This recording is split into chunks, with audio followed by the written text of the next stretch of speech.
And we welcome you to a brand new week. Kevin McCullough, so glad to have you with us. It's AFA Today. It's AFR Talk. If you're watching on the AFA channel, it's Times Square, and what a gorgeous, perfect springtime we are enjoying, at least at the beginning of the week. We'll see where it goes from here. Not sure, though. Some good news to get to, and some weird news to get to, and some news that I predicted to get to. How's that for a tease? We'll get to all of those things in today's broadcast here on AFA Today, and so glad that you're with us each and every weekday. Kevin McCullough, my name, 888-589-8840 is my phone number, 888-589-8840. Did you hear the news? Maybe you didn't, maybe you weren't paying attention, but the Supreme Court announced on Monday that people can pray at the beginning of their city council meetings. This is kind of a good thing. This is kind of a big deal, actually, because we've heard again and again and again and again how any type of prayer, any type of influence in the public space is always somehow so threatening, so putting upon those that don't observe a faith in some way, that it's a genuine problem for those that desire to be left alone and not entangled with a God of any sort. They just want to, in other words, atheists can have their religion expressed everywhere, even if it violates the conscience of believers, but believers can't express their faith at any point in time publicly.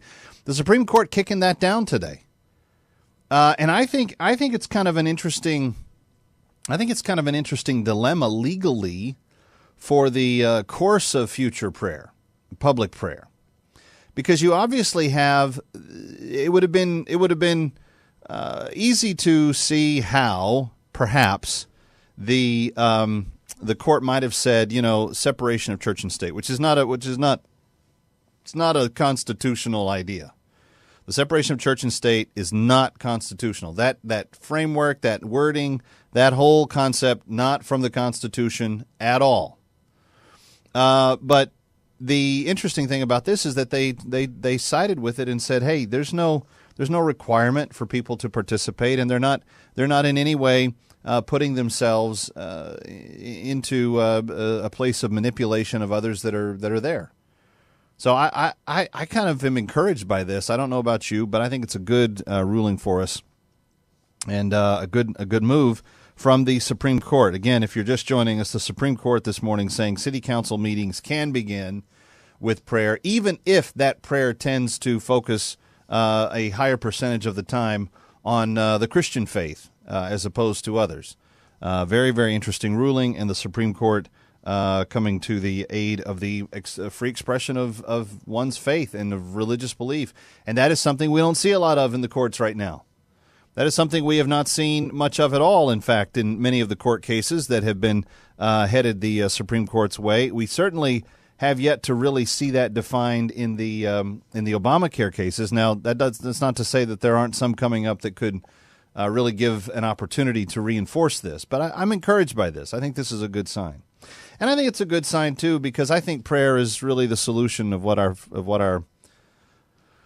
nation's hurting for, what we're going through, what we need at this point in time. We have got so many different pieces of culture that are unraveling before us. We've got the family. We've got marriage to a large extent. We've got people trying to take over the rhetoric about what marriage is and can or should be. We've got folks that are willfully obstructing the idea of what traditional family was/is. And so when you've got all these different, and then you've got, Hollywood and the values that they're trying to put forward. You've got academics that are trying to undermine the importance of what parents have to say. You've just got a bizarre entanglement of very anti-God and anti-moral values that are continually being expressed, and it's nice to win one every now and then in the public eye. But when someone asks me, Kev, what do you think the real solution to all this is? It's easy to say, well, if we just elect the right people. It's easy to say, well, if we just got the right laws passed. The truth is, until we fundamentally start to do something on the individual level where heart by heart, person by person, we start to change the construct of what we are as a nation, we're not gonna see great victory moved in one direction or the other for the sake of God, because as long as we're the kind of people that don't really care about what God thinks, then we're giving him permission to remove his kind of common grace from us. And for those of you that, you just want to talk about the news all day, this is something that I do every week. But on Monday, we emphasize the issue of prayer. And I have a quote for us today. Our partner in this emphasis has been Pastor Jim Cymbala of the Brooklyn Tabernacle. Right here in New York, Brooklyn Tabernacle boasts a choir that's won 8 or 9 Grammys. Most of the people involved in the choir can't even read music. It's really truly an amazing thing to see what the God of the universe has done through the hearts of Pastor Jim and his wife Carol and the rest of the staff at the Brooklyn Tab. But one of the things that they've become known for, maybe more well known than even for their choir's ability, is their sense of commitment to prayer. If you go to the prayer meeting at Brooklyn Tabernacle on Tuesday nights, you will find 5,000 to 7,000 people praying. Wildly crazy idea that Christians could come together, and not just one monolithic group of Christians. You've got whites sitting next to blacks, sitting next to Asians, sitting next to Latinos, sitting next to Messianic Jews. You've got every stripe and color and walk of life that you can imagine represented in that room. And what they do is they pray. They receive tens of thousands of prayer requests a week through the web and so forth. And they divvy those up and they pass them out. They hand them out.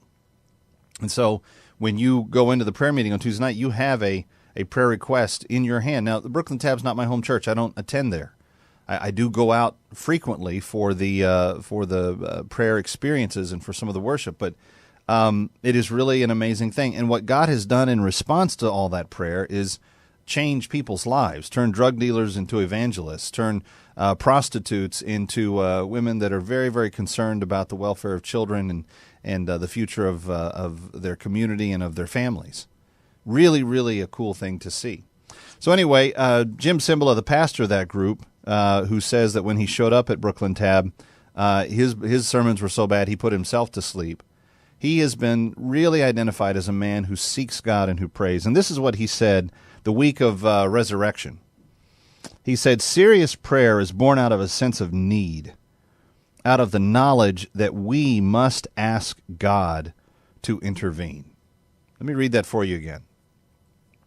Serious prayer is born out of a sense of need, out of the knowledge that we must ask God to intervene. Serious prayer is where he starts, immediately drawing the conclusion that there are such things as serious prayer and not so serious prayer. Immediately drawing the conclusion that you can take this as a very serious thing in your life, or you can ignore it and make it a point of amusement. But he says serious prayer has a certain condition upon it. And that certain condition is simple, that it is born out of a sense of need, out of a knowledge that we must ask God to intervene. Now, I just, you don't have to raise your show of hands or anything, but I want to know, in the last week, how many times have you prayed, either for a meal or with your kids or with other things, where you found yourself, even on a small level, routinely saying the same things? A common phrase that comes up, something you haven't really given much thought to in a long time, but it came out of your mouth because, well, you were asked to pray for Sunday dinner, and it's how some people pray at Sunday dinner. And so you find yourself asking, God, we thank you for this food. Whatever the catchphrase is, what Pastor Cymbala is drawing attention to is that there's a potential. I'm not saying that it happened, but there's a potential to pull out of serious engagement with God and to kick into the autopilot part of prayer. And when we do that, as Christians, we're not, as believers in Jesus, there's a disconnect from what we are to be about and what we end up being about. What we are to be about is a person who's engaged in a relationship with the living God of the universe, the God who made us, the God who rose Jesus from the dead, said he will reign on his throne, all the things, all the miraculous things that God has done. We have the opportunity to engage him in prayer. When we choose to, on any small level, just go through the motions, we give that up because now we're not engaged. Now it's just motor mouth working, but the heart's not there. The engagement's not there. The mental state, the thinking about what I'm saying to God. And let me just ask you this question. How bizarre would it be? Think of the most famous person that you've ever respected in your life. A lot of people think a president of some sort. So whether it's Mr. Obama or Mr. Bush or George Washington or whoever, but think about the most incredible figure that you could ever have the chance to meet. Would you, in that moment of getting to meet that person, shake that hand and go, "Oh well, it's good to meet you. I hope the weather's good." Would you, or would there be some sort of reflection upon, if I had one thing to say to this person, what would that say? What would I say? What would it be? See, I think most of us would use that opportunity to meet that, otherwise unmeetable person with something we wanted them to know about us, something we wanted them to know that we knew about them, or in some other way, a degree of respect to be paid. I think there would be some element of trying to connect with this human being on this level that would make it memorable and make it important.